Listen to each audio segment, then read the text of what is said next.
একদিন খুব রোদ উঠল, গরমে বনটা যেন ফুটতে লাগলো। মন্টুর গলা শুকিয়ে আসছে, মুখে হাসি নেই। সে ভাবল, আজকে যদি একটা ঠান্ডা জিনিস খেতে পারতাম। ঠিক তখনই দূর থেকে শুনল ঘন্টার আওয়াজ, টিং টিং টিং। একজন বিক্রেতা বনের ধার দিয়ে হাঁটছে, গলায় ঝুলছে একটা বড় বাক্স, তাতে লেখা আইসক্রিম। মন্টু তো খুশিতে লাফিয়ে উঠল। সেই গাছ থেকে নেমে এল আর বলল, একটা বড় ভ্যানিলা আইসক্রিম দাও। বিক্রেতা হাসলো, দিল আইসক্রিম।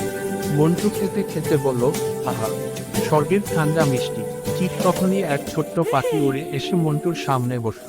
পাখিটা হাঁপাচ্ছে, গরমে কষ্ট পাচ্ছে। মন্টু তাকিয়ে দেখে ওর জিভ শুকিয়ে গেছে।